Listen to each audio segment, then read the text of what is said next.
தங்கமயில் ஜுவல்லரியின் டிஜி கோல்ட் சேமிப்பு திட்டம். கையில ஒரு ஸ்மார்ட் போன் இருந்தா போதும், ஸ்மார்ட்டா சேமிக்கலாம் தங்கத்தை. ஆப்பை டவுன்லோட் பண்ணுங்க. அதுல 100 ரூபாய் முதல் எவ்வளவு தொகையும் சேமிக்கலாம். எத்தனை முறை வேணாலும் சேமிக்கலாம். அன்றைய மார்க்கெட் பிரைஸ்ல உங்க பேர்ல தங்கம் வரவு வைக்கப்படும். 11 மாத முடிவில் நீங்க விரும்பின நகையை ஈஸியா வாங்கிக்கலாம். டிஜி கோல்ட் சேமிப்பு திட்டம். தங்கமயில் ஜுவல்லரி, தமிழகம் எங்கும். தங்கம் வாங்க, தங்கமயிலுக்கு வாங்க. வணக்கம். தசரதனுடைய கதையை பார்த்துட்டு வந்தோம். அந்த கதையில ஆண் குழந்தை வேண்டும் என்பதற்காக புத்திரகாமேஷி யாகம் செய்யலாம் என்று தசரதன் நினைத்து ரிஷிசங்கரை வரவழைத்து யாகத்தை செய்கிறான். அப்போது குழந்தைகள் பிறக்கிறார்கள். இதோ கதையை தொடர்ந்து பார்ப்போம்.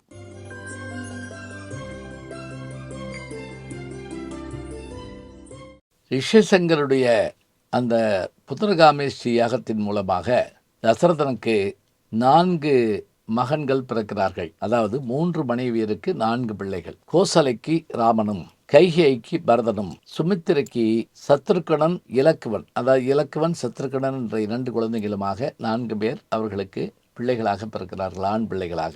இப்படித்தான் தசரதனுடைய வாழ்க்கை தொடங்குகிறது. தசரதனுடைய பெயர் காரணம் பார்த்தோம்.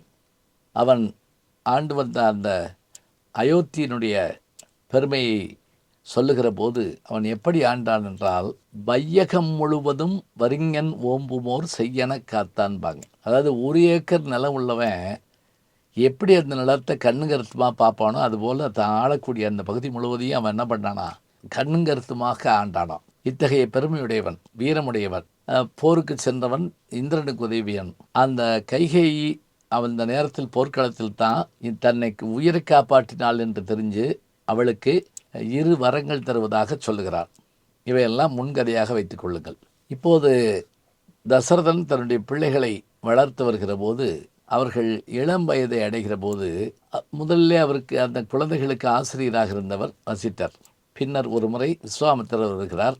வந்தவர் தான் செய்கிற யாகத்திற்கு துணை வேண்டும், எனவே ராமனை துணைக்கு அனுப்ப வேண்டும் என்று கேட்க தசரதன் நடுங்கி போகிறார். ராமன் சின்னவன், நான் வேண்டுமானால் வரட்டுமா என்று கேட்கிறார். உடனே விஸ்வாமித்திரர் புன்னகை விருந்து புறப்படுகிறார். இதை அறிந்த வசிட்டர் விரைந்து வந்து, தசரதா, ராமனை விஸ்வாமித்திரனோடு அனுப்பு, அதனால் பயன் உண்டு. உடனே ராமனை மட்டுமல்லாமல் இலக்குவனையும் சேர்த்து அனுப்புகின்றார். அப்படி ராமன் போகிற போது அவனை பிரிய வேண்டியிருக்கிறதே என்று நினைத்து கவலையுறுகிறார். அப்படி கவலையுற்ற போது, பிள்ளையை பிரிய நேரிடுவது என்னுடைய வாழ்க்கையின் சாபம் என்று கோசலையிடத்திலே சொல்லுகிறார். எப்படி என்று கேட்டவுடன் அப்போது ஒரு கதை சொல்லுகிறார் தசரதன். நான் ஒருமுறை காட்டுக்கு வேட்டையாடச் சென்றேன். அப்படி வேட்டையாடச் சென்ற போது இரவு நேரத்திலும் ஒலி வருகிற திசையை நோக்கி அம்பு போடுகிற அந்த ஆற்றல் எனக்கு உண்டு.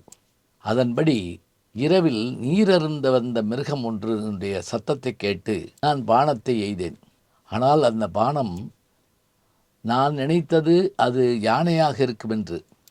ஆனால் அம்மா என்ற சத்தத்தை கேட்டவுடன் நான் பயந்து போய் பார்த்தால் அங்கு ஒரு முனிகுமரன் விழுந்து கிடந்தான். அவன் கையிலே நீர் ஏந்திய பாத்திரம்.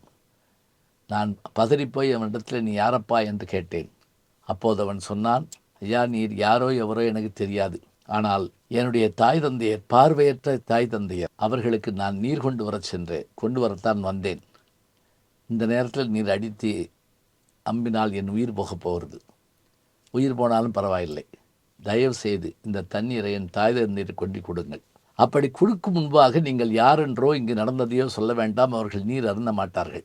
சொல்லிவிட்டு அவன் உயிர் விட அந்த தண்ணீரை எடுத்துக்கொண்டு தசரதன் கூறுகிறான், நான் சென்றேன். அந்த முனிவரும் அவருடைய மனைவியும் பார்வையற்றவர்களாக உட்கார்ந்திருக்க, யாரது என்று கேட்டவுடன் நான் உண்மையை சொன்னவுடன் அவர்கள் பதறி அழுது, ஐயோ, கண்ணில்லாமல் இருந்தபோது கூட எங்களுக்கு தெரியவில்லை, என் மகன் கண்ணாக இருந்து காப்பாற்றினான், அப்படிப்பட்ட பிள்ளை, அவனை கொன்றுவிட்டீர்கள். நீங்கள் அரசன் என்று சொல்வதால் சாபம் கொடுக்க முடியவில்லை, ஆனாலும் நாங்கள் பிள்ளையை இழந்து தவிக்கிற இந்த துன்பத்தை நீங்களும் அடைவீர்கள் என்று சொல்லி சாபம் கொடுத்தார்கள். அப்போது கூட நான் எப்படி மகிழ்ந்தேன் தெரியுமா? பிள்ளையே இல்லாத நமக்கு பிள்ளை பிறக்கும், பிறந்த பிள்ளை பிறகு பிரியும் என்று சொல்லுகிறார்கள். பார்வையில்லாதவர்கள் கண்ணை பெற்று பிறகு அதை இழப்பதைப் போல நான் இறந்துவிட்டால் என்ன செய்வது என்று யோசித்தேன் என்று சொல்லிவிட்டு அவர்களுடைய அந்த இறப்புக்கு பிறகு நான் இப்போது இந்த நிலையை அடைந்திருக்கிறேன் என்று அவன் சொன்னதாக ஒரு பாடல் வரும். இந்த பாடலை பாருங்கள். விஸ்வாமித்திர முனி ராமனை காற்றுக்கு அழைத்து செல்ல வேண்டும் என்று சொன்னவுடன் அதை கேட்டு தசரதன் பட்ட துயரம் இருக்கிறதே, அதனை கம்பர் சொல்லும்போது, எண்ணிலா அருந்தவத்தோன் இயம்பிய சொல் மருமத்தின் எரிவேல் பாய்ந்த புண்ணினாம் பெரும்புழையின் கனல் நுழைந்தாமென செவியில் புகுதலோடும் உள் நிலாவிய துயரம் பிடித்து உந்த ஆர் உயிர் நின்று ஊசலாட கண்ணிலான் பெற்றிழந்தான் என உழந்தான் கடுந்துயரம் காலவேளான். இந்த சிரவணனுடைய கதையைத்தான் காந்தியடிகள் தன்னுடைய வாழ்நாளில் நாடகமாக பார்க்கிறார். ஒன்று ஹரிச்சந்திர நாடகம், மற்றொன்று சிரவணன் நாடகம். தோளிலே தாய் தந்தையரை தூக்கி வந்த சிரவணனுடைய கதையை படித்த காந்தியடிகள் தன்னுடைய சத்திய சோதனையில் தாய் தந்தையர் மீது கொண்ட அன்பினை மிகச்சிறப்பாக வெளிப்படுத்துகின்றார். இவ்வாறாக தசரதனுடைய கதையை நாம் பார்க்கின்றோம். பிறகு ராமலட்சுமணர்கள் போய் வெற்றி பெற்று திருமணமும் முடித்து வருகிறார்கள். இப்போது கூனியினுடைய செயலால் கைகை மனமாறி வரம் கேட்க வேறு வழியில்லாமல் இரு வரத்தை கொடுத்தான். ராமன் காடு செல்ல நேர்ந்தது. மீண்டும் அந்த கவலை அவனை அடைந்தது. சாபம் மீண்டும் பலிக்கத் தொடங்கிவிட்டது என்று சொல்லி தன்னுடைய நிலையை எண்ணி வருந்தி அவன் உயிர்விட்டான் என்று நாம் பார்க்கின்றோம். அப்படி உயிர் விடும்போது கூட இப்படியான வரத்தை கேட்ட நீ என் மனைவி இல்லை, அவன் உன்னுடைய மகன் பரதன் எனக்கு மகன் இல்லை என்று சொல்லிவிட்டு அவன் மரணமடைந்தான்கிற செய்தியை நாம் பார்க்கிறோம். தசரதனை பற்றிய முழு வடிவத்தை நாம் பார்க்கிற போது நமக்கு ஆச்சரியமாக இருக்கிறது. இந்த செய்திகளெல்லாம் நாம் படித்து பார்த்து ஒவ்வொரு செய்திகளையும் அறிந்து கொள்ள வேண்டும். சிரவணனின் கதையை தனியாகவும் சொல்லலாம்.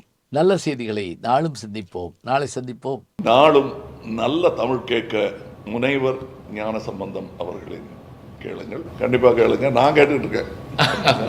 நம்முடைய யூடியூப் சேனலில் சேர்ந்து Instagram, Facebook, Twitter, blog, WhatsApp channel என்று அத்தனையிலும் நான் முன்தொடர்ந்து செல்கிறேன். நீங்கள்